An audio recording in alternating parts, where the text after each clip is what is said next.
ADOS community, before I go into my commentary, I want to play a clip from a speech delivered by the late, great Malcolm X. Malcolm delivered this speech over 50 years ago. But Malcolm was so brilliant and such a great thinker that a lot of his views that he espoused and a lot of his ideologies are still relevant to today. So this clip, I think, is fitting for the subject matter today, which is Black America's Stockholm Syndrome. So in the clip, Malcolm basically describes the differences between the house Negro and the field Negro. Okay, so I'm going to go ahead and cue this up, and I'm going to come back and go into my commentary. So bear with me one moment. I have to say this, and I'll sit down. Back during slavery, when black people like me talked to the slaves, they didn't kill him. They'd send some old house Negro along behind him to undo what he said. You have to read the history of slavery to understand this. There were two kinds of Negroes. There was that old house Negro and the field Negro. And the house Negro always looked out for his master. When the field Negroes got too much out of line, he held them back in check. He put them back on the plantation. The house Negro could afford to do that because he lived better than the field Negro. He ate better, he dressed better, and he lived in a better house. He lived right up next to his master in the attic or the basement. He ate the same food his master ate and wore his same clothes. And he could talk just like his master. Good diction. And he loved his master more than his master loved himself. That's why he didn't want his master hurt. If the master got sick, he'd say, "What's the matter, boss? We sick?" He was as sick as the master. When the master's house caught a fire, he'd try and put the fire out. He didn't want his master's house burned. He never wanted his master's property threatened. And he was more defensive of it than the master was. That was the house Negro. But then you had some field Negroes who lived in huts, had nothing to lose.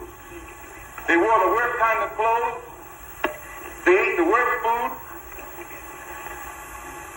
And they caught hell. They felt the sting of the lash. They hated their master. Oh, yes, they did. If the master got sick, they prayed that the master died. If the master's house caught a fire, they prayed for a strong wind to come along. This was the difference between the two. And today you still have house Negroes and field Negroes.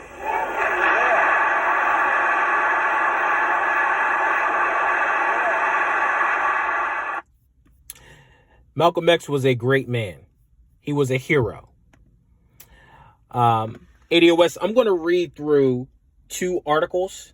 I'm going to post the links to the articles in the description box so that you can do further research for yourself. The first article is an older article. The title of the article is today's subject, Black America's Stockholm Syndrome. Let's delve into the article. For too long, Black America has let its political voice and power be taken for granted. When Kanye West recently suggested that African Americans didn't need to be Democrats, Representative Maxine Waters quickly tried to put him in his place. Waters told Kanye, in effect, that he needs permission from his betters, presumably to say what he believes. So think about this.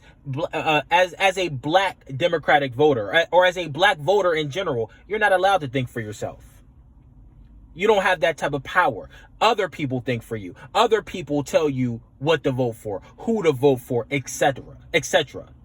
The Democrats view you as a slave, as just a vote. They don't view you as a citizen. They don't view you as someone with interest, right? They don't view you that way. They just view you as a fucking vote. And when Kanye, and I don't agree with a lot of shit that, Kanye says, but when Kanye questioned it and said, hey, why is black people so loyal to the Democrats and ain't get shit? Why not explore other groups or another political party, etc.? I'm not telling y'all to vote Republican, but when you question the Democratic establishment as a black voter, you get shit like this. But let's proceed. All right. Furthermore, in other words, don't talk out of turn. Follow the thinking of the group. She sounded like a plantation manager of old, insisting that everyone else follows the rules she and other black Democratic leaders set for their people. Black America's monolithic loyalty to the Democratic Party does not empower blacks. However, if we're not allowed to entertain any political alternatives, we are left locked into a party that does not serve our interest. And what have we got voting Democrat? What have we got voting for the Democrats? The inner cities are a fucking mess. The majority of them are ran by Democrats. We haven't gotten anywhere. We got mass incarceration from who? The Democrats. Biden wrote the fucking crime bill that led to mass incarceration. The number one issue in the black community was caused by a white Democrat named Joe Biden. That Obama made his VP. And that shows you a lot about Obama, because we know he's not ADOS. We got a black president that we had for 2 terms that did nothing for black people. What have we gotten voting for the Democratic Party? So the article is excellent, okay? It's stating that, okay, we're loyal to this party. We give them our vote time and time again. For decades, they pimped us. We've gotten nowhere. Why? Why do we keep doing this shit? Okay? Here's the answer. Call it a kind of collective Stockholm syndrome. And it defines Stockholm syndrome. The condition that causes hostages to develop a psychological alliance with their captors. That's what it is. That's what you saw in South Carolina. All of those old ass coons, those boomers that voted for Joe Biden have Stockholm syndrome. Think about it. All of those people lived through the civil rights era, Jim Crow, segregation. So that's all they knew. All they know and all they knew is oppression and to fall in line. So Clyburn, similar to Maxine Waters, which is a plantation manager, right? And what Malcolm called a house Negro, his job is to make sure that the niggers fall in line with the Democrats, to not question the Democrats, to not ask for anything. Okay? Because when you question and say, hey, we voted for you for decades. We've given you our vote. We've been loyal to you, yet we don't get shit from you. We didn't get shit from Obama. We didn't get shit from Clinton. We didn't get shit from none of these Democratic presidents. And when we question them, they send Clyburn. They send Maxine Waters. They're sort of like a liaison, if you will, for white supremacy, to keep the niggas in check, to make sure we don't get out of line. So when you start asking for reparations, right, what the white liberal can't say publicly, they'll send Clyburn. They'll speak vicariously through Clyburn to say, what the fuck you asking for your vote? Why you asking for shit for your vote? You're not supposed to ask for shit. You just supposed to vote, nigga. In other words. So what the white liberal can't say publicly, he says through a Jim Clyburn or a John Lewis or a Maxine Waters. They're nothing but plantation managers. They're nothing but overseers of the black community to make sure you vote Democrat and to not expect shit for your vote. So that's what this article is saying. So I'm not going to read through the full article. I mean, a lot of y'all already know this shit, but there are a lot of people that don't know that. That's politically ignorant. So, like I said, I'm going to post this link to this article in the description box. So I'm going to proceed to the second article that's in the Washington Post. The title of the article is Black Voters Just Rescued the Democratic Party. Let's delve into this article. In recent decades, old-style kingmakers faded from American politics. This year, though, there are hundreds of thousands of them, the African American voters across the South, who gave Joe Biden a lead in the race for the Democratic nomination. Look at what they call you. They call you kingmakers. Like, you are the person that made it possible for Biden, because Biden was practically done. Okay? The dude can't remember where he's at. He's forgetting shit. He's not articulate at all. But here come these old ass boomers in the South that saved his campaign and resuscitated his campaign. And actually now Biden is a front runner because of these coons in the South, these black voters. Furthermore, kingmaker in chief is House Majority Whip James Clyburn, whose emotional, full-throated endorsement last week lifted Biden to a landslide in a state where black voters make up more than half of the Democratic electorate. After Clyburn weighed in what had been a confusing picture, would younger African-American voters turn out in droves for Senator Bernie Sanders? Was billionaire Tom Steyer's barrage of television ads across the state winning him votes? Suddenly became crystal clear. Biden ended up winning 61% of the black vote in South Carolina, according to exit polls. But what happened 3 days later? On Super Tuesday was even more impressive, and perhaps in the contest for the nomination definitive. Biden won 69% of the black vote in Virginia, about 60% in Texas and North Carolina, and a staggering 72% in Alabama. Those margins helped him build a lead in pledged convention delegates that will be hard for Sanders to erase, especially with populous and delegate-rich southern states such as Florida and Georgia yet to vote. There appeared to be some regional and generational differences in which candidates black voters prefer. Biden won the African American vote by considerably smaller margins in California, Massachusetts, and Minnesota. Exit polls suggested that in keeping with his strength among young voters, Sanders likely beat Biden among young black voters under 30. But Biden won the overall black vote everywhere. Black America, it would seem, has made up its mind. So Biden won those old Negro spirituals in the South that forgive their neighbor and forgive this white supremacist that caused so much damage and devastation in our community. We're supposed to forget all that, right? And by the way, did Biden promise you anything? Did Biden tell you anything substantive in terms of policy prescriptions on how he's going to deconstruct his fucking crime bill that devastated the black community? Did he go into that? Did he ever apologize for the fucking crime bill that they held Bloomberg? Remember they held Bloomberg accountable for stop and frisk? Did Biden ever get held accountable for it? Fuck no. Did Biden talk about a black agenda? Did he talk about reparations? No. He just cloaked himself in Obama because he was the VP of the first coon president that presided over America. And you fell for it. And he used this House Negro Clyburn to manipulate you and brainwash you into going out voting for a white supremacist. Fucking bullshit. Furthermore, black America is not a monolith. But despite their growing economic, social, and cultural diversity, African Americans have remained a strikingly unified voting bloc and make up the most loyal constituency among the Democratic Party's base. Hispanic voters are more divided. In the 2018 midterms, 29% of Hispanic voters backed Republicans. So these Democrats going after Hispanics, fucking kissing their asses, begging them to vote. Hispanics aren't loyal to you. They side with Republicans because a lot of them classify as fucking white.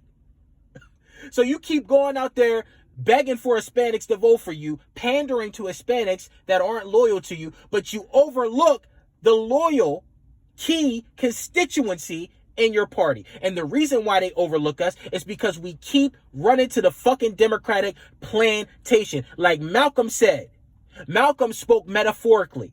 The plantation is the Democratic Party. The field slaves are the black voters.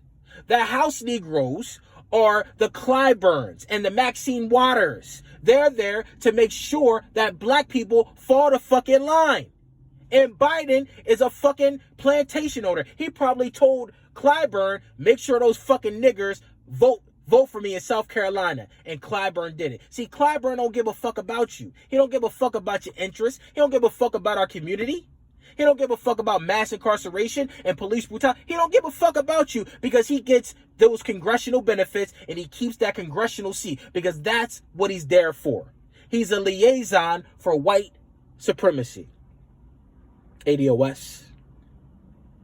So overall, Sanders won the Latino vote by an average of 9 percentage points. That's Bernie Sanders talking about this people of color shit. He's avoiding speaking specifically to the black community or ADOS. He doesn't want to do it. He thinks that if he gets all minority votes like Asians and all them other ethnic groups, that he'll win. But what he doesn't realize is that you're not going to win the election without a strong turnout in the black community. That's why you're seeing all of these people endorsing Biden now. All of a sudden, because of this strong turnout in the black community. These coons in the South turned out for Biden.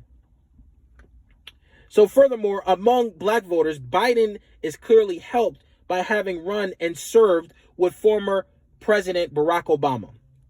My guess is that a new Sanders television ad that seeks to make it look as though Sanders and Obama were bosom buddies, when in fact they had sharp ideological differences, will be seen by many black voters as insulting. Anyone who thinks African Americans are low information voters have never been to a black church, a black barbershop, a hair salon, restaurant, or college campus in the weeks before an election. Nobody is going to pull any wool over black voters' eyes. I know Joe. We know Joe. But most importantly, Joe knows us, Clyburn said in his February 26th endorsement. That was taken as a reference to Biden's long history as a public servant, his years as Obama's vice president, and his frequent visits to South Carolina. But I took Joe knows us as an appeal to the essential pragmatism of African American voters. We are not in the habit of chasing rainbows. Jesse Jackson won in South Carolina during his 1984 and 1988 presidential runs. But those votes in what was then a Democratic caucus were seen as symbolic. No one thought he would actually win the nomination. Mainstream candidates Bill Clinton, Al Gore, John Edwards won the state's primary in subsequent election years. And in 2008, Hillary Clinton was shown by polls to be cruising to an easy victory until Obama won the Iowa caucuses. Then everything changed. When it became clear that Obama could win in an overwhelmingly white state such as Iowa, and thus might actually win a general election, black voters in South Carolina turned on a dime. Clyburn didn't actually endorse Obama before the 2008 primary, but left the distinct impression that he wanted to. Obama won that contest. We know the rest. In conclusion, Clyburn's message last week seemed to clarify things for black South Carolina voters who were trying to figure out how best to defeat President Trump.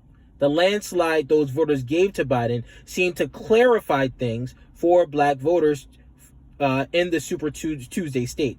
If Biden is nominated and wins in November, African Americans would have picked a president. This bullshit right here. ADOS, Biden, you don't owe Biden nothing. You don't owe Biden your vote. You don't owe the Democrats anything. The Democrats have taken advantage of our vote for decades and given us nothing. When are we going to require the Democrats to offer us solutions? When are we going to provide the Democrats demands on our vote? It's like going to a fucking store, right? And instead of having your money in your pocket and shit, right? So that's like going into a store, just giving the store your money and not getting anything in exchange for your money. Your vote is political currency. So if you just give away your vote for nothing, that's fucking stupid. And that's what the Democrats think about us. They think we're fucking stupid. They think that we can't think for ourselves. They think that we have to be told what to do, told who to vote for, told what to vote for, and that we're not smart enough to come up with shit for ourselves. ADOS, these House Negroes like Clyburn, Maxine Waters, and John Lewis, and the rest of those coons in the Congressional Black Caucus do not have your best interest.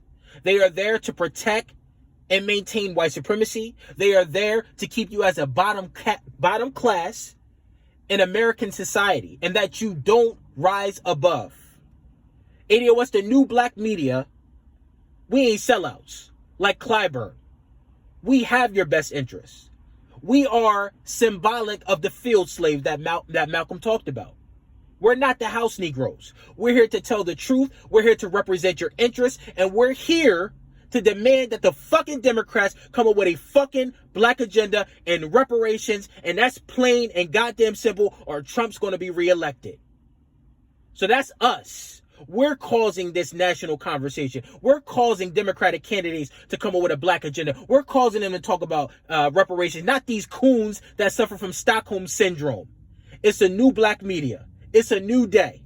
And we're going to get reparations whether you like it or not, or Democrats, you're going to continue to lose.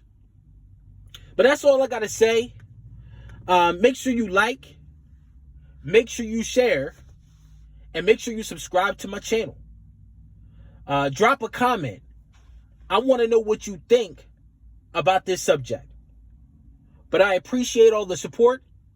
And as always, thank you for allowing me to share my views. Have a great evening.